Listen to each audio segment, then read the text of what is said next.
नमस्कार, मैं हूं अजय त्रिपाठी और आप देख रहे हैं हमारा खास कार्यक्रम बिग डिबेट। ग्वालियर राजघराना, सिंधिया राजघराना, ग्वालियर का राजवंश उन राजनेताओं में, उन सियासी राजनेताओं में गिना जाता है जिनको अंग्रेजी शासनकाल में भी तोपों की सलामी मिला करती थी। 21 तोपों की सलामी जिन रियासतदारों को हुआ करती, उसमें सिंधिया साम्राज्य भी हुआ करता था। और आज उस सिंधिया साम्राज्य के वारिस, आज के महाराज ज्योतिरादित्य सिंधिया के बारे में कांग्रेस के दिग्गज नेता और राजनीति के महाराज कहे जाने वाले कमलनाथ कह रहे हैं वो तोप नहीं है। सवाल उठ रहा है कि सिंधिया आखिर तोप हैं कि नहीं है, और सिंधिया तोप थे कि नहीं थे, और सिंधिया तोप से आखिर क्यों हो गए। इन सारे मुद्दों पे चर्चा करने के लिए आज हमारा ये खास प्रोग्राम हो रहा है। इस प्रोग्राम में एक खास हमारे साथ मेहमानों का पैनल होगा, वो इस बात का विश्लेषण करेगा, चिंतन करेगा कि आखिर जो बात कमलनाथ जी कह रहे हैं वो क्या सच है, या सिंधिया सच में तोप है। कमलनाथ का दिल उनको मानने को तैयार नहीं। जो दर्द दे करके सिंधिया गए थे वो दर्द अभी तक बना हुआ है और शायद इसलिए वो मानने को तैयार नहीं। सारे मुद्दों पर चर्चा करने के लिए खास मेहमान होंगे। इन मेहमानों से आपका रूबरू कराऊं, परिचय कराऊं और हम लोग विश्लेषण शुरू करें कमलनाथ इस कहे पर, सिंधिया के तोप वाले मुद्दे पर, उस सियासी तोप को लेकर के। उसके पहले देखिए हमारे साथी अतुल पाठक की रिपोर्ट। कांग्रेस छोड़कर बीजेपी में आए ज्योतिरादित्य सिंधिया को कमलनाथ भूल नहीं पा रहे हैं। सिंधिया की बगावत ने कमलनाथ को 15 महीने में ही सत्ता से बेदखल कर दिया। यही वजह है कि ज्योतिरादित्य सिंधिया का नाम आते ही नाथ आग बबूला हो जाते हैं। इसी का नतीजा है कि सिंधिया चले गए, लेकिन सिंधिया की बगावत का भूत कांग्रेस के सर पर आज भी चढ़ा हुआ है। सिंधिया की इस सियासी उलटबाजी ने कांग्रेस को चारों खाने चित कर दिया।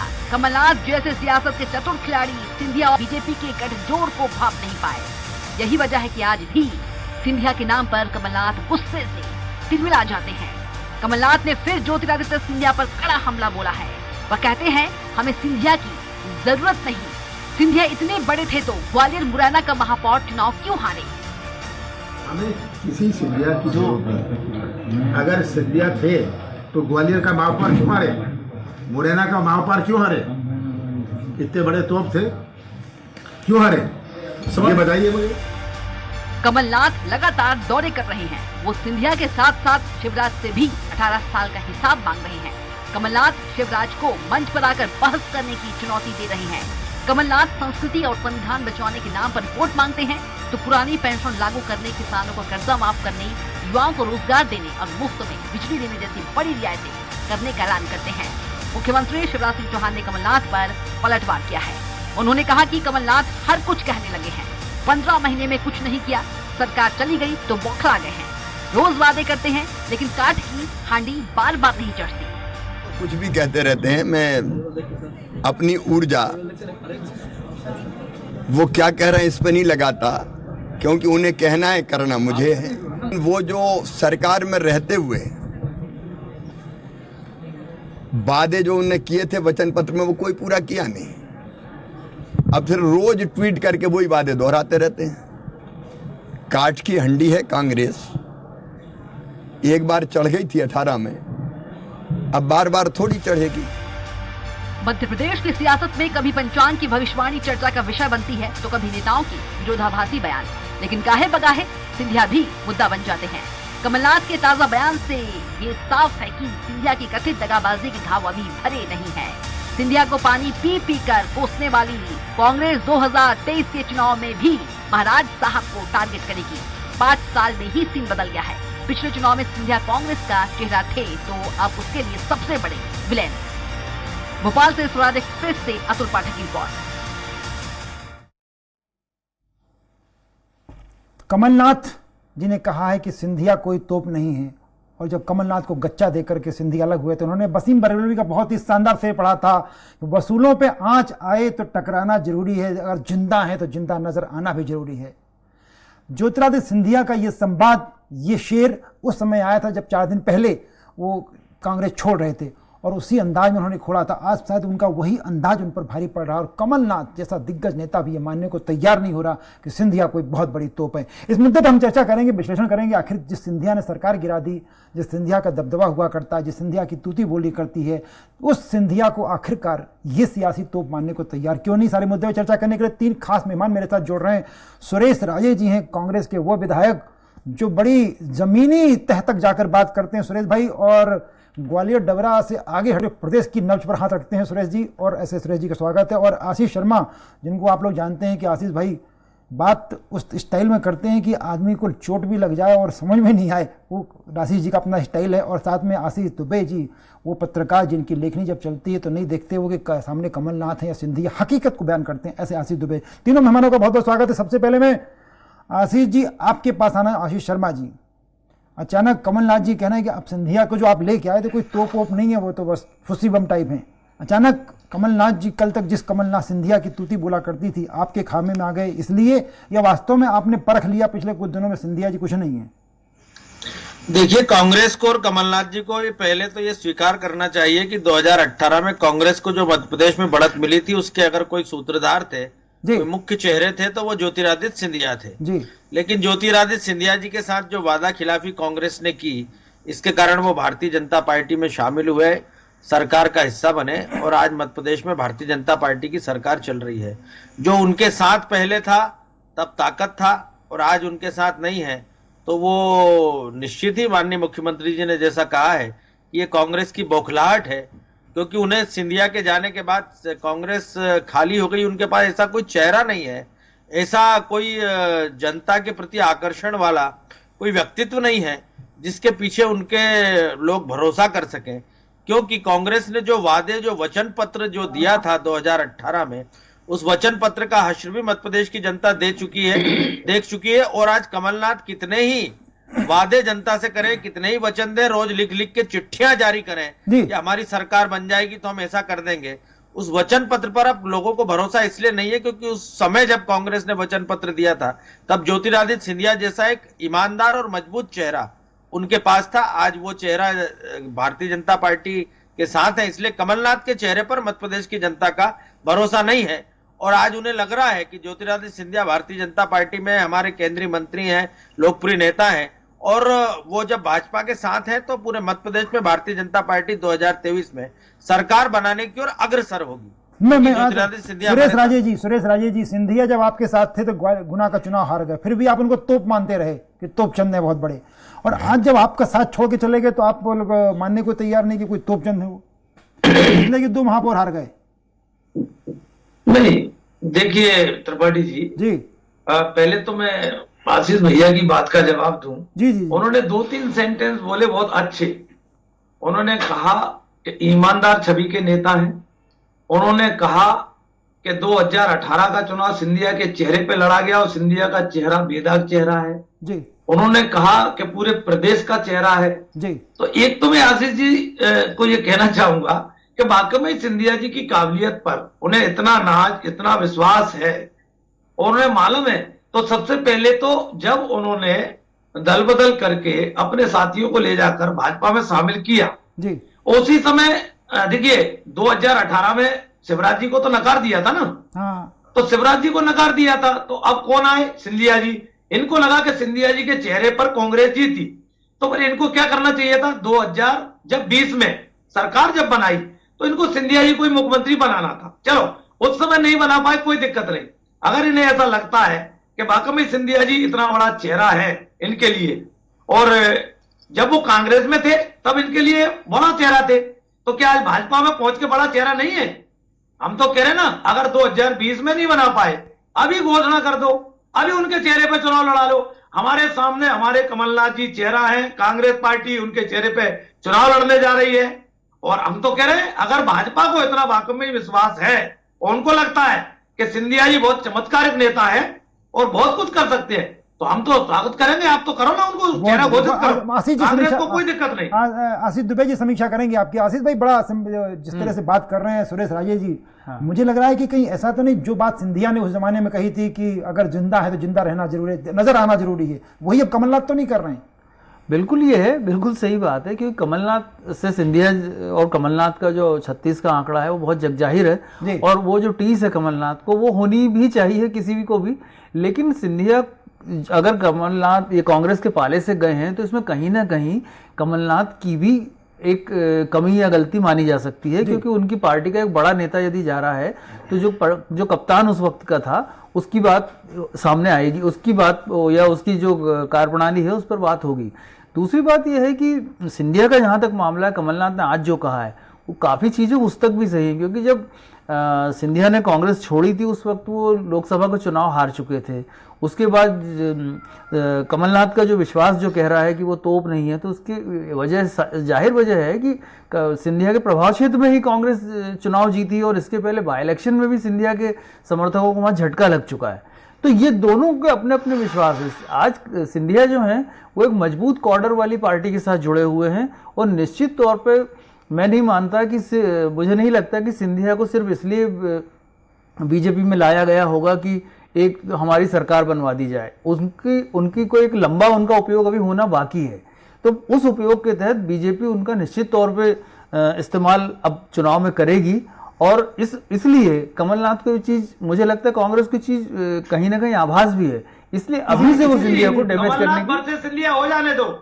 आशीष जी कमलनाथ वर्सेस सिंधिया जी हो जाने दो, होना ही है, लगभग वही स्थितियां बन रही है। घोषित करो, बिल्कुल घोषित कर रखा है ना पार्टी ने। आशीष जी के बाद देखिए एक बीजेपी, हाँ आशीष शर्मा जी बता रहा हूँ मैं, आशीष भाई आपसे मेरा सवाल, आशीष दुबे जी जो बात कर रहे थे कि देखिए एक बात तो माननी पड़ेगी, सिंधिया तोप हो ना हो, लेकिन ये बात मुझे, आशीष दुबे जी को, आशीष शर्मा को, सुरेश राजे को, तीनों को माननी पड़ेगी, भाजपा संगठन तो तोप है। उस संगठन में अगर आज कमलनाथ जी ने अपनी उस मीटिंग में भी कहा था कि मेरा मुकाबला बीजेपी से है, बीजेपी संगठन बहुत मजबूत है, कमलनाथ ने माना। तो साहब ये आशीष भाई आपकी पार्टी तो वास्तव में संगठन बहुत अच्छा है, मजबूत है, तो क्या ऐसे संगठन में बाकी कोई बड़ी तोप आ जाता आप लोग उसको तोप को थोड़ा धीमा कर देते हो, जैसा सुरेश राजे जी आशंका व्यक्त कर रहे हैं?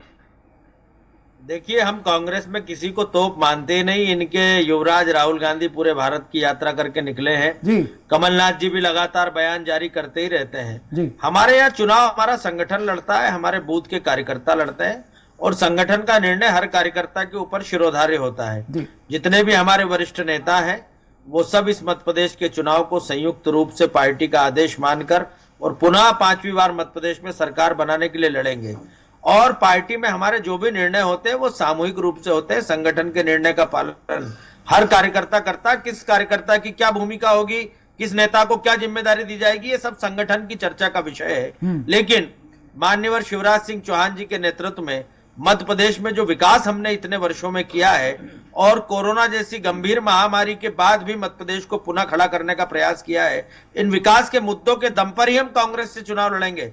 कांग्रेस तय करे कि उसका सर्वमान्य नेता कौन है। अभी चाहे ये कह रहे हैं कि कमलनाथ जी के नेतृत्व में चुनाव लड़ेंगे, लेकिन चुनाव आने दीजिए।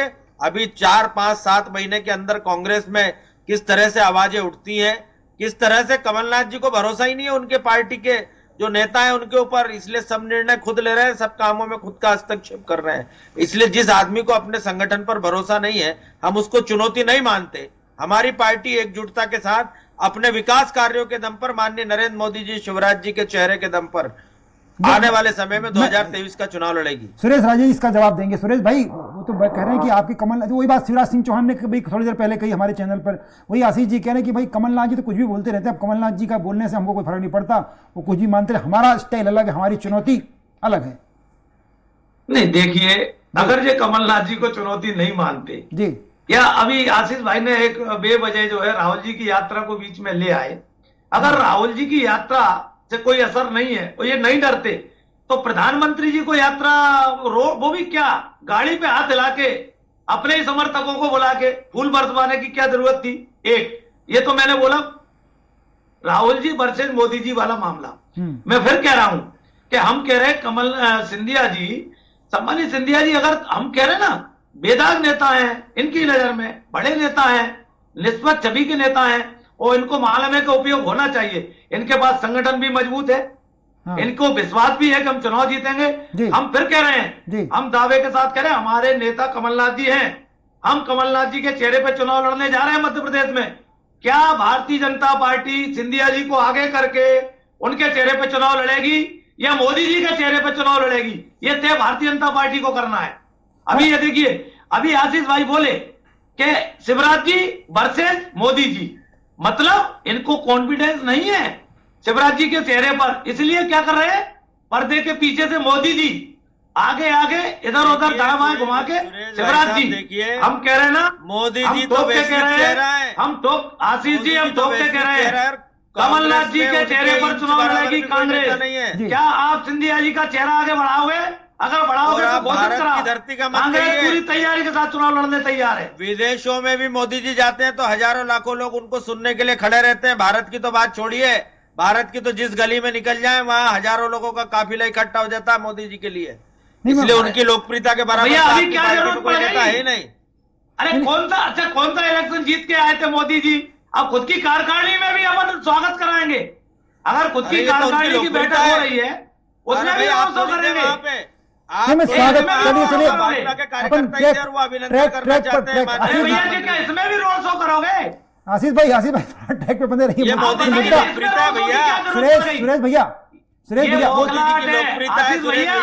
आशीष भैया भाजपा की बौखलाहट है, मोदी जी की बौखलाहट है। वो तो जनता जानती है सब। सर पर सुरेश भाई क्या किया है इस देश के लिए। सुरेश भाई बड़ी स्पष्ट बात देखिए, आपका जो जहां से आप आते हैं उस इलाके में तो महाराज का कोई अस्तित्व बचा है। सर कमलनाथ जी उस तरफ कम गए हैं, लेकिन जब आपने मान लिया कि सिंधिया तोप नहीं है तो आशीष जी क्यों यूज करेंगे उनको? वो तो वो जो कह रहे हैं कि हमारे तो संगठन तोप होता है, हमारे यहाँ कोई तोप नहीं होता, संगठन तोप होता है। तो फिर ये मुद्दा क्यों उठ रहा है बार कि भाई सिंधिया तोप नहीं, इनको चुनाव हार गए? वो मानने को तैयार है कि इनका कोई चुनाव हारता है तो संगठन, जीतता है तो संगठन। आशीष जी तो ये कह रहे हैं, फिर आपके कमलनाथ जी ये तोहमत क्यों दे रहे हैं कि साहब सिंधिया थे उसके रहते हुए ग्वालियर का और मुरैना का चुनाव हार गए? नहीं, उन्होंने उस परिप्रेक्ष्य में कहा है जी। जब उन्होंने पूछा गया कि सिंधिया के बारे में, तो एक बात बताइए, जब तक सिंधिया जी कांग्रेस में थे, ठीक है ना, तो सिंधिया जी कांग्रेस में थे तो सर्वमान्य नेता थे, कोई मना तो नहीं कर रहा। अब वो भारतीय जनता पार्टी में है तो ये भारतीय जनता पार्टी को तय करना है कि वो जो स्थान कांग्रेस में था सिंधिया जी का, जिसके बलि चढ़ाकर सिंधिया जी भाजपा में गए, जिस उद्देश्य को लेकर गए, क्या भारतीय जनता पार्टी उनके उद्देश्य को पूर्ति करेगी? मेरा सिर्फ इतना भर कहना है। मैं आशीष भैया से बहुत विनम्रता पूर्वक जी कहना चाहता हूं कि क्या भारतीय जनता पार्टी सिंधिया जी का वो सपना पूरा करने जा रही है क्या? सर जिसको लेकर सिंधिया जी कांग्रेस छोड़कर भाजपा में गए। राजेश साहब मेरा सवाल, मेरे मन में सवाल आ रहा है कि इसका मतलब है कि आपके पास जब तक सिंधिया महाराज थे तब तक वो तोप थे? नहीं, हमने देखिए, जहां तक मैंने क्या कहा जी, जब तक जो सम्मान कांग्रेस में था, मैं आपसे पूछना चाह रहा हूं, आशीष भाई से पूछना चाह रहा हूं, भले वो मंत्री बन गए हो, क्या वो सम्मान भारतीय जनता पार्टी में सिंधिया जी का है? अगर है तो आशीष भाई बताएं। देखिए, आप कह रहे हैं सुरेश जी कि वो कांग्रेस के सर्वमान्य नेता थे। अगर सर्वमान्य नेता आप मानते उनको तो वो क्यों छोड़ के जाते? सही है। नहीं, सर्वमान्य नहीं थे ना वो, कमलनाथ जी की तरह मान्यता प्राप्त नहीं थे वो, इसलिए छोड़ के गए। आशीष जी, अभी आपने क्या कहा कि हमारे यहाँ संगठन तय करता है, तो मतलब आपका संगठन है, मतलब कांग्रेस का संगठन नहीं है, हमारे यहाँ भी संगठन है हुजूर, हमारा भी संगठन परिवार तय करता है वो होता है, तो हमारे यहाँ भी संगठन जो तय करता है वही होता है। आशीष जी, आपके यहाँ तो राष्ट्रीय अध्यक्ष कौन मंत्री बनेगा, कौन महासचिव बनेगा, ये गांधी परिवार ही तय करता है साहब, बरसों से परंपरा है। माननीय आशीष जी, बगैर चुनाव के, बगैर इलेक्शन के, बगैर लोकतांत्रिक प्रक्रिया के नड्डा जी का कार्यकाल बढ़ा दिया, ये क्या है? हम पर तोहमत लगाते थे कि गांधी परिवार सब कुछ बनेगा। हमने तो विधिवत चुनाव कराया, हमने तो विधिवत चुनाव कराया ना, होता है। अच्छा, अभी आप क्या कहते थे जब तक हमारे कांग्रेस पार्टी के चुनाव नहीं हुए थे अध्यक्ष के? आप क्या कहते थे? कांग्रेस गांधी परिवार के बगैर जीवित नहीं रह सकती, यही तोहमत लगाते थे ना। हमने तो चुनाव करा के दिखाया, हमारे सम्मानित अध्यक्ष हैं क्या नहीं खड़गे जी? तो आप अगर विधिवत आपको लगता था तो आप लोकतांत्रिक तरीके से चुनाव चलिए हम लोग सिंधिया जी पे बात करें। आशीष दुबे जी के पास आ रहा हूं मैं। आशीष दुबे जी, जिस तरह से सुरेश राजे जी कह रहे हैं, और एक जमाना था जब सुरेश राजे के भी नेता हुआ करते थे वो सिंधिया जी, और जलजा हुआ करता सिंधिया, वो मान रहे हैं, तो ये मान के चले कि सिंधिया जी जब उनके पास थे तब तक वो एक अंचल के लिए, भले एक अंचल के लिए हो, ग्वालियर चंबल के लिए तोप थे, लेकिन जब वो आ गए, बड़े नेता बन गए तो तोप नहीं रहे। ऐसा मानते हैं क्या? ऐसा लग रहा है क्या आज की? मतलब हाँ, देखिए, ये बात तो सही है कि जब वो कांग्रेस में थे तो उनकी हैसियत कांग्रेस में काफ़ी मजबूत थी, और वो हर जगह सबसे आगे, सबसे पहले, सबसे आगे उनको पूछा जाता था। और जहाँ तक उनके अंचल की बात है तो कांग्रेस की प्रथा है कि वहाँ इलाकेदारी होती है, हर अंचल का एक नेता है जिसके जरिए कांग्रेस चुनाव लड़ती है, जिनके समर्थकों को एडजस्ट किया जाता है। तो वहाँ इस मामले में माना जा सकता है, अभी तक जो नज़र आता है, कांग्रेस ने उनकी काफ़ी तूती बोली है, एक जितनी इलाकेदारी की प्रथा के हिसाब से हो सकती है उतना उनका बहुत वो रहा है। हाईकमान से भी वो करीबी थे, लेकिन बीजेपी में आने के बाद उनको नए सिरे से खुद को एस्टेब्लिश करना पड़ेगा, इसलिए क्योंकि बीजेपी का कि कॉर्डर का मिजाज ही अलग होता है, तो वहां पर उनको अपने आप को स्टेब्लिश करना होगा, सेट करना होगा। और जो बीजेपी के पुराने नेता हैं, वो पहले से जो जमे हुए नेता हैं, तो उनको सुपरसीड करना, और ये सारी चीजें बहुत उनको प्रयास करने पड़ेंगे। और लेकिन मैं फिर भी बोलता हूं कि उनका अभी बीजेपी इस विधानसभा चुनाव में पूरा दोहन उपयोग जो भी कह सकते हैं वो करेगी। तो उस वक्त में ये चीजें सामने आएंगी कि जो एंटी इनकम्बेंसी का फैक्टर जो अभी की 18 साल 20 साल की गवर्नमेंट में को जो झेलना पड़ सकता है, उसकी वहां पर उसकी भरपाई करने के लिए, उसकी कोई नया चेहरा पेश करने के लिए प्रचार में, मैदान में, वहां पर उनका उपयोग होगा, उसी तरह जैसे कांग्रेस ने 2018 में उनका किया। बिल्कुल बिल्कुल। आशीष शर्मा जी, मैं बता रहा हूँ, आशीष भाई मेरे सवाल आ रहा है कि मुद्दा ये है कि अगर सिंधिया जी इतने बड़े नेता हैं, आपके आप संगठन मजबूत हो, जैसा आप कह रहे थे हमारे तो कैडर बेस्ड पार्टी है, तो कि सिंधिया को अपना तोप साबित करने के लिए, जैसा वो कमलनाथ जी कह रहे हैं कि सिंधिया का तोप, तो कुछ अभी और समय लगेगा क्या?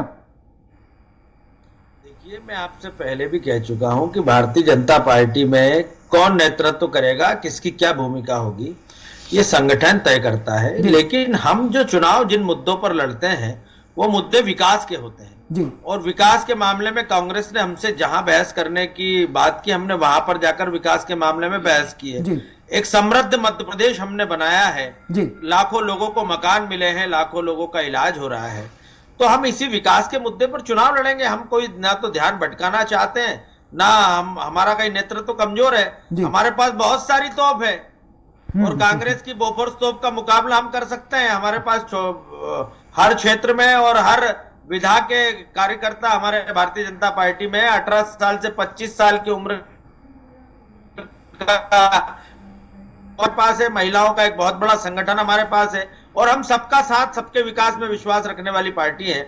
इसलिए आप विश्वास रखिएगा, कांग्रेस कितने भी षड्यंत्र करे, कितना भी जनता को बरगलाए, कितना भी लिख के अपने लेटर पैड पर मध्य प्रदेश की जनता के पास कमलनाथ जी पहुंचाए, इस बार उनके झांसे में जनता आने वाली नहीं है। उन्हें पता है कि मध्य प्रदेश का विकास, मध्य प्रदेश की सुरक्षा, शांति, ये सब अगर किसी ने दिया है तो भारतीय जनता पार्टी ने दिया। सुरेश राजा जी कुछ बताएं। सुरेश भाई, एक सवाल ये उठ रहा है ना कि अगर क्या, चलिए वो कमलनाथ जी ने तोप नहीं मानना उनको, लेकिन ग्वालियर चंबल अंचल में तो चलिए महापौर का चुनाव अलग कहानी थी, लेकिन विधानसभा चुनाव में या लोकसभा चुनाव में तो ग्वालियर चंबल अंचल महाराज का जलवा दिखेगा, ऐसा लगता है हम लोगों को। देखिए साहब जी, अभी आशीष भाई कह रहे थे कि हम विकास के मुद्दे पर चुनाव लड़ेंगे। अच्छा है, हम देखेंगे आने वाले समय में विकास के मुद्दे पे स्थगित रहते हैं जी, कि जो मुद्दे इनके चुनाव के समय आते हैं। देखिए, आज भी जनता जनार्दन के मन में भले सीएम शिवराज जी हैं मध्य प्रदेश के जी, अब चूंकि सरकार वो जीत कर आए तो मैं ये तो नहीं कह सकता कि मुख्यमंत्री नहीं है, लेकिन त्रिपाठी जी मैं आपको विश्वास दिला रहा हूं जी, जनता के दिलों में, आम जन के दिलों में आज भी कमलनाथ जी की वही छवि है। कमलनाथ जी को जनता देखना चाहती है कि एक बार पुनः आप पिछली 2018 में कुछ 19-20 रह गया था मामला, इस बार जनता जनार्दन मन बना चुकी है और एक बड़े लंबे अंतराल के साथ, बहुत बड़ी मेजोरिटी के साथ कांग्रेस सत्ता में वापस आ रही है। बिल्कुल सत्ता वापस, चलिए आप कह रहे हैं सत्ता वापस आएगी, और आशीष जी का कहना है कि नहीं, तो एक बार की हांडी और सीएम भी वही कह रहे हैं कि मैं आशीष दुबे जी की अंतिम टिप्पणी के लिए मैं आशीष दुबे जी के पास। हाँ प्लीज शॉर्ट में। हाँ सुरेश भाई कुछ कह रहे थे आप। मेरा ये कहना है, आशीष जी ने कहा ये शोभा नहीं देता कि हांडी किसकी है किसकी नहीं है। हाँ नहीं, वो सीएम ने कहा, आशीष जी ने नहीं कहा, सीएम शिवराज जी ने कहा ये अच्छी चीज नहीं है। मैं फिर कह रहा हूं, फिर आप तो ये तो मतलब जनता के मत को नहीं मानते। अरे भाई, जनता जिसको आशीर्वाद देगी वही तो बनेगा, वही जनता जिसको आशीर्वाद देगी वही मुख्यमंत्री बनेगा, वही सरकार बनेगी, और जनता का आशीर्वाद भारतीय जनता पार्टी। चलिए आप दोनों के दावे से अलग हटके मैं एक बार आशीष दुबे, आखिरी मेरे पास समय थोड़ा कम है, आखिरी टिप्पणी के लिए आशीष दुबे जी के पास। आशीष भाई, जैसा आप भी कह रहे हैं, आकलन कर रहे हैं कि कमलनाथ जी भले कहते हैं शास्त्री, लेकिन एक बात तय है कि सिंधिया राजवंश की पहचान, मान, सम्मान आज भी बहुत कुछ है, और सिंधिया परिवार जो है उसकी चाहते हैं, उसकी हसीरतें भले कुछ हो, लेकिन एक जनता चाहती। तो मुझे लग रहा है, मुझे लगता है ऐसा, आपसे सहमत हैं कि नहीं, कि क्या ग्वालियर चंबल अंचल में तो इस तोप चलेगी? देखिए, मुझे लगता है कि सिंधिया जी को अपनी तोप चलाने के लिए बहुत ताकत लगानी पड़ेगी और लगाएंगे भी वो। और विधानसभा उपचुनाव के नतीजों को हो सकता है बीजेपी ने इतने इस दौरान में उस खाई को पाटने की कोशिश की हो, तो सिंधिया का जो जादू पिछले चुनाव में भी चला था युवा, अपेक्षाकृत युवा फेस के, तो बीजेपी के लिए ये फेस काम कर सकता है कुछ जगहों पे, कुछ खास सेगमेंट पे ये बिल्कुल काम करता है। बिल्कुल, मैं इस प्रोग्राम को खत्म करना चाहूँगा कि समय मेरे पास बिल्कुल बचा नहीं है, लेकिन मैं आखिरी चलते चलते मुझे ऐसा लगता है, आपसे तीनों मेहमानों का शुक्रिया अदा करने के पहले, और सुरेश जी आपका, आशीष भाई आपका, आशीष दुबे जी आपका, बस मुझे ऐसा लग रहा है कि कमलनाथ और सिंधिया दोनों एक मुद्दे पे अलग हो जाते हैं, और वो मुद्दा है कि इस सूरज को रोशनी से अदावत जरूर है, इसने किसी चिराग को जलने नहीं दिया। ये प्रोग्राम बस यहीं तक, आज के बाद कल फिर मिलेंगे और नए मुद्दे पे चर्चा करेंगे, लेकिन आप कहीं जाइएगा मत, खबरों का सिलसिला चलता रहेगा, इसलिए देखते रहिए स्वराज एक्सप्रेस।